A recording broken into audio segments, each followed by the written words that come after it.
tracing the contact tracing story. Hi, I'm Ken Ray, welcoming you into episode 183 of The Checklist, brought to you by SecureMac. Tech is everywhere. COVID-19 could be anywhere.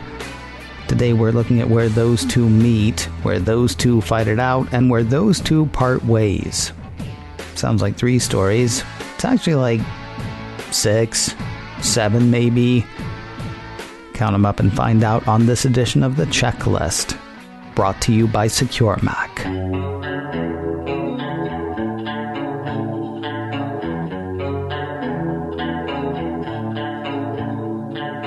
Let us catch up to the now. Although by the time you hear this, now will be in the past and things may have changed. Because even though most of us are staying put, stuff's moving fast. A few weeks ago, Apple and Google announced plans for a contact tracing API. We talked a lot about that initiative a couple of weeks ago on Checklist 181, Tech Takes on Coronavirus. Taking a decentralized approach, the Apple-Google initiative will use Bluetooth pings and notifications to let you know whether you've come into contact with somebody who's tested positive for COVID-19 without identifying the who, where, or when of that exposure. Cue the politicians. Not long after the Apple-Google announcement, lawmakers in the U.S. cast doubt on whether the public would or should trust the initiative. Right now, the U.S. public seems split on that. We'll talk about that in a bit. Meanwhile, France and Germany said that they would not be taking part in the Apple-Google plan, though they did want Apple to remove safeguards in iOS so they could access the Bluetooth bits and make their own contact tracing apps instead. Germany has had something of a change of heart, which we will also get to in a bit. Now, when we talked last week, the Apple-Google API was still about 3 weeks away. Mid-May was the original target date. Then after we recorded Checklist 182, the two companies said that they were going to beat their own deadline. Rather than mid-May, they were looking at the last week of April, which is this week. The first seed of the Apple-Google API is actually out. While it's too early to say how it'll go down, one imagines it'll be fairly well received by the organizations that can use it. That's because rather than taking a my way or the highway approach, a piece from Mac Rumors says Apple and Google solicited feedback from officials around the world, took that feedback into consideration, and came back with some changes with a focus on even stronger privacy protections and accuracy. Some of the included changes. They're not calling it contact tracing anymore, opting instead for a less scary sounding exposure notification. Keys will be randomly generated, making them harder to track back to any one person in particular. Bluetooth metadata will be encrypted, according to Mac Rumors, making it more difficult for somebody to try to use the information to identify a person. Power levels will be incorporated in the API, which it sounds like could cut down on false positives. And Apple and Google will give developers a bit more control over signal strength and duration threshold for exposure events, which again sounds like a good way to avoid false positives. I gotta say, I'm honestly surprised that some of the changes, particularly the random key generation and the Bluetooth metadata encryption, weren't there to begin with. But it's cool that they're there now. Finally, the two companies have said that they will keep listening and they will keep making changes based on continued feedback from public health authorities. Now, I said earlier that Germany had had a change of heart on its contact tracing or exposure notification or whatever you want to call the plan. We talked last week about the big sticking point between Silicon Valley and the European plan having to do with where the exposure information is stored. While messages will have to pass through servers, exposure, just whether one phone is near another, is decentralized in the Apple-Google approach. So a person's phone would have anonymous tags in their phone saying what other phones it had been near, all without identifying the other phone specifically. Germany was down with that level of privacy, though its plan hinged on keeping the exposure lists on centralized servers rather than the Apple-Google decentralized approach. Now Germany has changed its collective mind. Apple Insider says German Chancellery Minister Helge Braun announced the change, telling Reuters, "We will back a decentralized architecture that will only store contacts on devices. This is good for trust." So Germany is going the Silicon Valley way, though it's not clear whether it's going with Silicon Valley.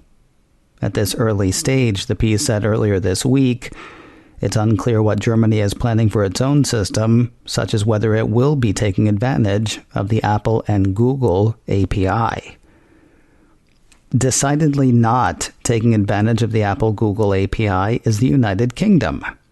The BBC ran a piece this week highlighted by Mac Rumors.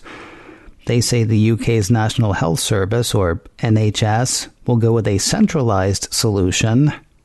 According to the report, the NHS argues that a centralized approach will provide more insight into how COVID-19 spreads, and it will allow for more control over who receives notifications. An epidemiologist advising the NHS says the system they're pursuing makes it easier to audit the system and adapt it more quickly as scientific evidence accumulates. He goes on to say the principal aim is to give notifications to people who are most at risk of having got infected and not to people who are much lower risk. It's probably easier to do that with a centralized system, he says. Of course, there is the problem of it not running as much, since people aren't likely to have the COVID-19 contact tracing app open and running all the time. The piece does suggest possible workarounds, but they'll be hard on the battery and they still won't work all the time. Seriously, though, it could be worse. Cult of Mac ran a report earlier this week saying companies that make tools to hack smartphones are pitching versions of those tools for tracking and tracing COVID-19.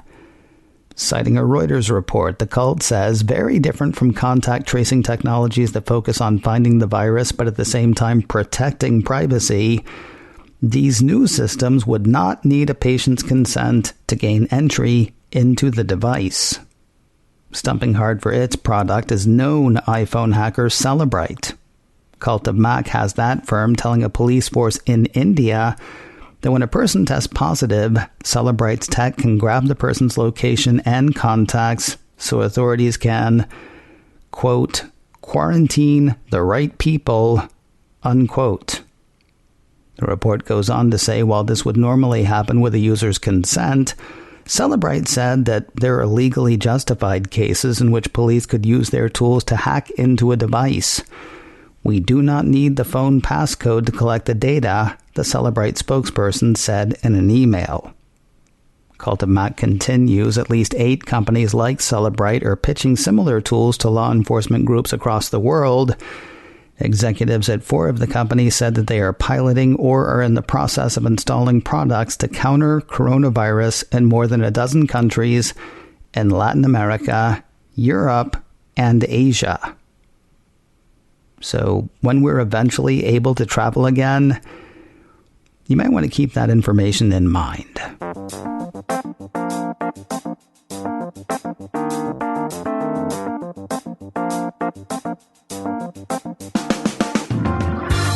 From argument and theory to stuff that's happening in practice, we'll hit that in a moment, but first a word about MacScan 3 from Secure Mac. Macs aren't what they used to be. People who used to think that they were not real computers or overpriced toys, those same people now use Macs every day, trusting them with important work and a lot of personal information. As the Mac has grown, so has its status as a target. Bad guys want the information stored on those computers. Guard against that with MacScan 3. MacScan 3 is a great defense against malicious software attacks aimed at your Mac.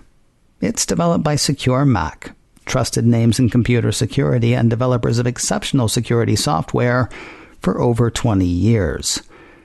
MacScan 3 detects and removes Mac malware, catches keyloggers, removes tracking cookies, and provides full-range or targeted scanning, all without crowding up your hard drive or slowing down your computer. Sign up for a free 30-day trial today at securemac.com/MacScan. Then once you decide to buy it for less. You can take a little off your subscription to MaxScan 3 with offer code CHECKLIST. Give it a test drive first. Watch it kick those tracking cookies to the curb. Then when you're ready to buy for less with offer code CHECKLIST at securemac.com/MaxScan.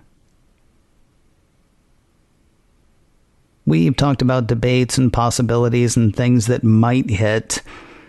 Let's spend some time on solutions that are starting to roll out. A couple of weeks ago, we heard that Apple Maps would start highlighting COVID-19 testing sites soon.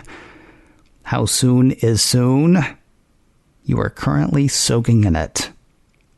As hinted earlier, says a report from Engadget, Apple has started displaying COVID-19 testing sites in Maps. People in all 50 states and Puerto Rico can use Apple's default navigation app to quickly find a place to get checked, whether it's a hospital, urgent care clinic, pharmacy, or dedicated testing site. No need to wonder how to search for the sites. Opening the Maps app, then tapping search brings up a list of suggestions. At the top of the search nearby list are the words COVID-19 testing. That's followed by groceries, food delivery, pharmacies, and other key locations. Apple updated the Maps app a few weeks ago, prioritizing facilities and services users might need as the pandemic wears on. Now, I did have one friend hit me up yesterday saying that the COVID-19 testing option was not coming up on her iPhone. After a bit of digging, though, she found it on her husband's iPhone and on her iPad. So in the time-honored tradition of our ancestors, she turned her phone all the way off, turned it back on again, and there it was. If you're not seeing the COVID-19 testing header, go and do likewise. Now let's get back to the contact tracing exposure notification API. TechCrunch says the first seed of that has been made available. While the two companies have already done the whole soliciting feedback thing, the piece says this developer-focused release is a seed of the API in development with the primary intent of collecting feedback from developers who will be using the API to create new contact tracing and notification apps on behalf of public health agencies. Sounds like Apple and Google are looking for a quick turnaround on this. TechCrunch has the two companies saying they'll be releasing additional details about the API and its release, including sample code to show how it operates in practice. That is due out tomorrow, Friday, the 1st of May. It's unknown how many developers have access currently. Both Apple and Google say they will be granting access to more developers as testing continues. That number will stay relatively low, though, since access to the API is being limited to public health authorities and nobody else. The API represents a big change in the fight against COVID-19 and a big change in iOS. So big that it's upped the release number a full point. A piece from Mac Rumors says Apple had been testing iOS 13.4.5. However, due to the exposure notification API, that version of iOS has been renumbered to iOS 13.5. So Apple released to developers on Wednesday and to the beta testing public either the third version or the first version of iOS 13.5, depending on how you choose to count them. The coronavirus-focused API is obviously the big news in the beta, though there are other features. Among them, according to Mac Rumors, a new Apple Music feature that lets Apple Music songs be shared on Instagram stories. It also patches 2 security issues tied to mail on iPhone and iPad. Now, there is also a way to turn off exposure notifications in iOS 13.5. One of the earliest points made by Apple and Google about their API is that it would be optional for the user. If there's a way to turn the functionality on, there must be a way to turn it off. In the beta, at least, Mac Rumors has found the way to turn it off. Another piece from the site says Apple in the iOS 13.5 update added a toggle to disable COVID-19 exposure notifications, for those who do not want to participate and do not want to be notified should they come into contact with somebody who has COVID-19. To do that, open the Settings app, scroll down and tap on Privacy, tap on Health, tap on COVID-19 exposure notifications, tap the toggle to turn the feature off. Having not seen the beta, it almost sounds like those instructions mean the function is on by default, although that seems unlikely. Possible, but it seems unlikely. It's also at least as likely, maybe more so, that upon installation, the OS gives you the option of turning exposure notifications on. Should you change your mind and want to turn them off, the instructions I mentioned earlier would be the way to go. Helpfully, MacRumors points out that if you change your mind again and you want to turn the notifications on again, you follow those instructions again, but this time toggle the feature to on. It's the beauty of a toggle. If you got the beta, by the way, you can do that all day long right now. Toggle exposure notifications off and on. Doesn't make a difference since there are currently no apps built to work with the API. MacRumors says those won't go live until iOS 13.5 is released to the public. Then you'll still need to download an app from a public health organization that uses the API. Then you'll need to agree to its terms and conditions. So I guess you have to opt in, then you really opt in, then you super really opt in. Now you may be wondering why you would want to leave off or turn off the exposure notifications in the first place. That puts you in the half of the country that, on its face, trusts the technology. The other half does not. At least not when you say it's from a technology company. Ars Technica has word of a poll this week run by the Washington Post and the University of Maryland. The 82% of U.S. adults who have smartphones are exactly split on the issue, according to the report. It goes on to say half the poll respondents said they probably or definitely would use a contact tracing app, and the remaining half said they probably or definitely would not. While a majority of respondents, 57%, expressed a reasonable amount of trust in public health agencies, less than half, 47%, say they trust health insurance firms, and only 43% say they trust tech firms such as Google or Apple. Doing addition and subtraction, the piece says only 41% of American adults have both the technological capacity and the will to use a contact tracing app. That is a problem since, as we heard a couple of weeks ago, researchers believe at least 60% of a country's population would need to be using a contact tracing solution for it to be good for the majority of the population. Maybe politicians could talk to Google and Apple and see whether they trust the technology. If they do, maybe they could start talking it up rather than simply standing on the side and saying, gosh, I don't know. Actually, Apple and Google could just blanket media and social media with paid public service announcements featuring Tom Hanks. People believed him as Mr. Rogers, for crying out loud. If it's good enough for Tom Hanks, it's good enough for America. Probably 60% of America anyway.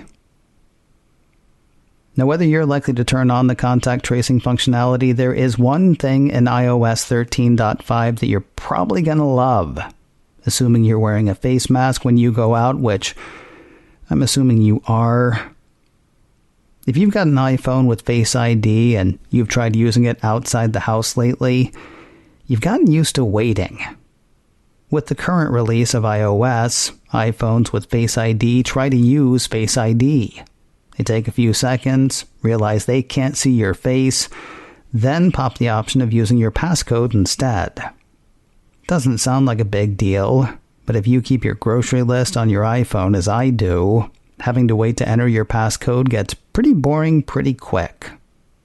Well, Engadget has word of a feature in the iOS 13.5 beta that I really hope makes it past beta.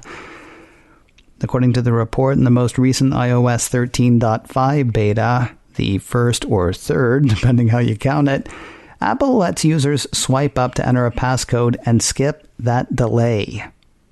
Engadget says what it would really like is to see a version of iOS that recognizes you with your mask on. Mine won't recognize me when I'm wearing sunglasses, though, so that feels like asking a lot of today's technology. Now, one of the things that we want to do on this show is give you something to do. But right now, we're kind of in a holding pattern. That's the whole stay-at-home point, right? Until the tools are in place for us to move safely, we hunker down. That is the thing you can do right now. Keep washing your hands, avoid going out when you can. When you do go out, wear a mask, practice social distancing. And there is one other thing you can do. Stay informed. That doesn't mean staying glued to the TV or Facebook or Twitter. But there's going to come a time, hopefully soon, when whether to activate a contact tracing or exposure notification system will be a decision that you will want to make. That's the call to action this week. Stay informed. Know what's coming. Keep up with what's going on. And we'll do what we can to keep you up to date. Hopefully without bringing you down. If you're looking for more security news and how-tos, the place to look is securemac.com/checklist. There you will find notes for this show, for the last show, for all the shows we've done, all the way back to the first one. Oh, and you can actually listen to all the episodes there as well. Kind of like a read-along thing, but we won't play a bell to tell you to turn the page. It all starts one place, securemac.com/checklist. If you have a question you would like to ask or a topic you would like to hear us hit, our email address is checklist@securemac.com. That address again is checklist@securemac.com. And if you can't remember that, please do remember this. You're listening to The Checklist, brought to you by Secure Mac. And we'll talk to you next week.